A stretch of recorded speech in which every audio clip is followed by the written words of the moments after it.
Olá, estudantes do Colégio Cometa.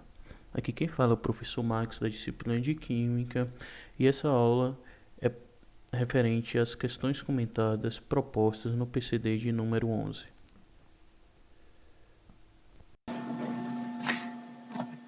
Dados os elementos químicos boro, oxigênio, ferro, galho e selênio, qual deles forma substâncias simples de maior densidade? Justifique.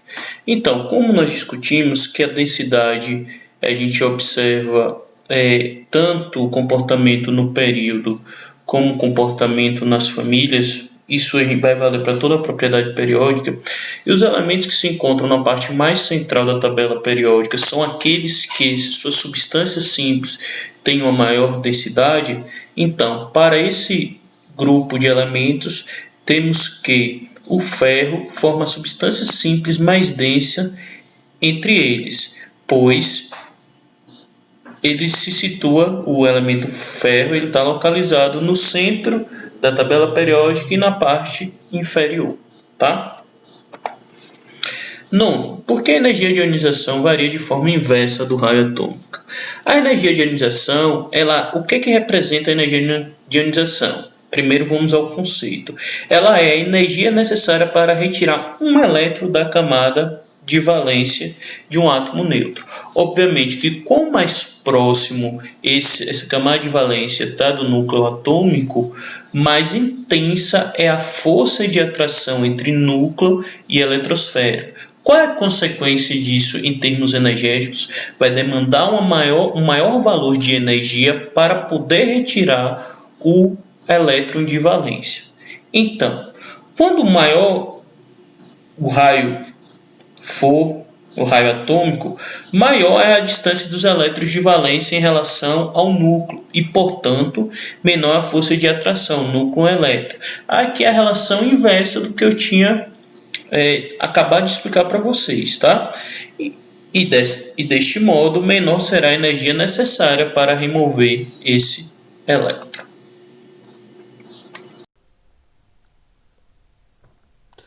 A temperatura de fusão de substâncias formadas por íons está relacionada à força de atração entre os cátions e os ânions.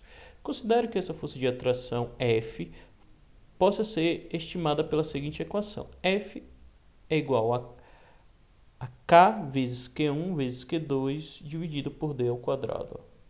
Em que K é uma constante numérica, Q1 é a carga do cátion, Q2 é a carga do ânion e D é a soma dos raios dos íons.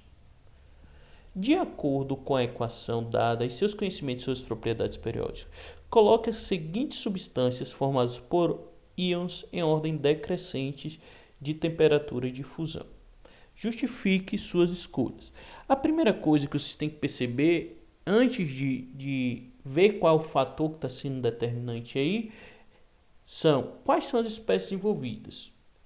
Certo? As espécies envolvidas, essa série aí colocada na questão, é entre o sódio, que é um elemento da família 1A, que ao formar o íon correspondente, o cátion, ele apresenta carga mais 1. E perceba que não muda. Então a primeira coisa que vocês devem chegar à conclusão, não é o fator da variação da carga do cátion que vai ser determinante no valor da força, porque ele é o mesmo para todos os exemplos. É sempre o sódio e carga mais 1. Aí outra coisa que vocês devem pensar. Tá, então vamos agora analisar as outras espécies. Percebam que a sequência é fluoreto de sódio, então o outro elemento é o flúor, cloreto de sódio, outro elemento é o cloro, brometo de sódio, outro elemento é o bromo, iodeto de sódio, outro elemento é o iodo, tá? Flúor, cloro, bromo e iodo se localizam na mesma família 7A. Portanto, ao formar o íon, certo? O ânion correspondente da família 7A, eles formam também espécies de carga menos 1, tá? Ânions de carga menos 1. Então, não é nem o valor da carga do cátion, nem o valor da carga do ânion que está sendo determinante para influenciar na força. Tá? Por quê? Mais uma vez, os cátions são cátions do elemento sódio que tem carga mais 1. Os ânions são os ânions da família 7A que tem carga menos 1. Então, o que é que está diferenciando, professor, para eu poder chegar nessa relação de ordem crescente? que está diferenciando é o tamanho dos íons. Fluoreto tem um tamanho diferente do íon cloreto, do íon brometo, do iodeto. Então, o fator que está variando aí é o tamanho do ânion. E é o tamanho do ânion que vai implicar na variação da distância entre o sódio, entre os íons, né, que é o íon sódio e o ânion correspondente. Deste modo, a gente pode ter essa relação aqui, tá, em ordem decrescente de temperaturas de fusão. Fluoreto de sódio, cloreto de sódio, brometo de sódio e iodeto de sódio. Tá? Isso é justificado por quê? Como os raios dos íons, acabei de dizer, crescem ao longo do grupo e a força de atração diminui em função do aumento do raio iônico. Tem-se essa ordem aí. Então, o que está acontecendo? Se a gente analisar a configuração eletrônica dos íons flúor, cloro, bromo e iodo, a gente vai perceber que o flúor vai ter um menor raio quando comparado com o cloro, por sua vez com o bromo, por sua vez com o iodo. Qual é a consequência? Quanto maior o raio, tá, menor é a força de atração, é inversamente proporcional. Perceba que distância, ali a distância ela está na parte de baixo da divisão, ok? Página 448, questão de número 3. Para um elemento químico representativo, qual a relação entre os seus elétrons de valência e seu grupo na tabela periódica? Então, a gente já discutiu em outras aulas que elemento químico representativo são os mesmos elementos da família A. Tá? Então, existem duas grandes famílias representadas na tabela periódica, a A e a B. Só que dentro da família A existem suas subdivisões de família. Família 1, 2, 3, 4, 5, 6, 7 e 8A. Essa questão ela quer saber qual é a relação entre os elétrons da última camada, tá? Da camada de valência, e esse número da família A. 1, 2, 3, 4, 5, 6, 7, 8. Tá? Então, a gente vê que os elétrons de valência é equivalente à família. Então, por exemplo, o grupo 1, que é a família 1A, tem um elétron de valência. Tá? O grupo 2, que representa a família 2A, tem 2 elétrons de valência.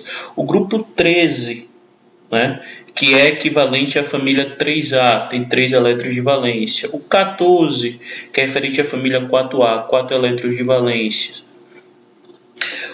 E assim sucessivamente até chegar ao grupo 18, que é a família 8A, por ter 8 elétrons de valência. Tá? Questão de número 4.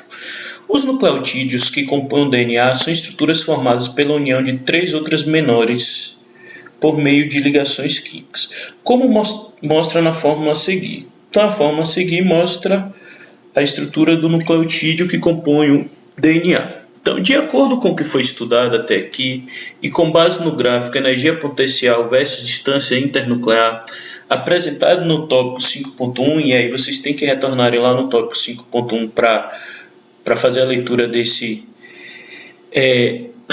dados, tá? Explica a estabilidade relativa alta observada para o DNA.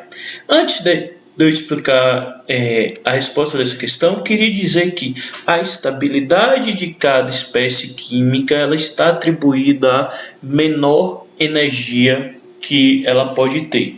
Então, há tendência que os elementos formem ligações químicas para ter um menor nível de energético, para se tornar estável energeticamente. Tá? Então, esse é um princípio fundamental quando a gente fala em formação de ligação química. Aí, respondendo a questão e analisando o gráfico energia potencial versus distância internuclear, a gente observa que na etapa 3, que representa o estado no qual o valor de energia potencial é mínimo. Deste modo, a ligação química entre os nucleotídeos leva o DNA a um estado de energia potencial baixo, o suficiente para manter a sua estabilidade energética. Tá? Então, toda vez que a gente fala em ligação química, está relacionado, os elementos formam ligações químicas para construir outras espécies químicas, seja moléculas, seja compostos iônicos ou metálicos, justamente para ficarem em um nível de energia, um estado de energia potencial menor ou o mais baixo possível, tá? Questão 6, página 448. Com base no esquema que mostra a relação do símbolo de Lewis com a tabela periódica apresentada neste tópico e na regra do octeto, represente os elétrons de valência de algum átomo dos elementos químicos do grupo 3 e também do grupo 17, mostrando a formação das ligações químicas entre os átomos escolhidos. Então perceba que o grupo 3 eu vou escolher o alumínio. O grupo 3 é a família 3A, tem 3 elétrons de valência. Do grupo 17 eu vou escolher o flúor. Tá? Eu escolhi o flúor, pode ser qualquer outro elemento. Flúor, grupo 17, família 7A, 7 elétrons de valência. Então, vou representar aqui as estruturas de Lewis. Lembrando, as estruturas de Lewis é o símbolo mais os pontinhos que representam a quantidade de elétrons de valência. Então, flúor com 7 elétrons. Neste caso aqui, eu estou utilizando 3 átomos de flúor, daqui a pouco eu explico por quê. E alumínio com 3 elétrons de valência, certo? A ligação aí, ela é formada entre o flúor e o alumínio, tá? Nesse caso, como eu tenho duas espécies de naturezas diferentes, eu quero dizer, um é metal, que é o alumínio, e o flúor é o não metal, a tendência é que o alumínio, que é o metal, perca os 3 elétrons para o flúor para completar o octeto. E aí, já pegando o gancho para responder a letra B, explique a proporção dos átomos para formar o composto.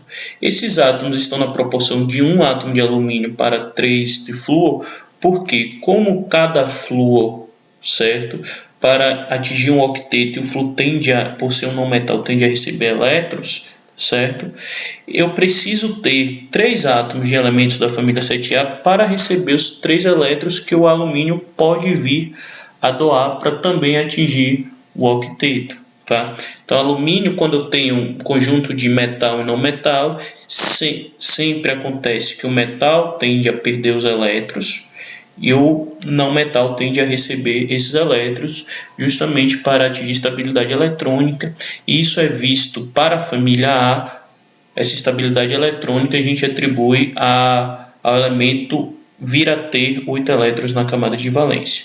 Alumínio, como precisa, para concluir, alumínio como precisa doar 3 elétrons para atingir o octeto, então precisa de 3 átomos de flúor para receber esses 3 elétrons, tendo em vista que cada átomo de flúor, por ser da família 7A, só recebe 1 elétron.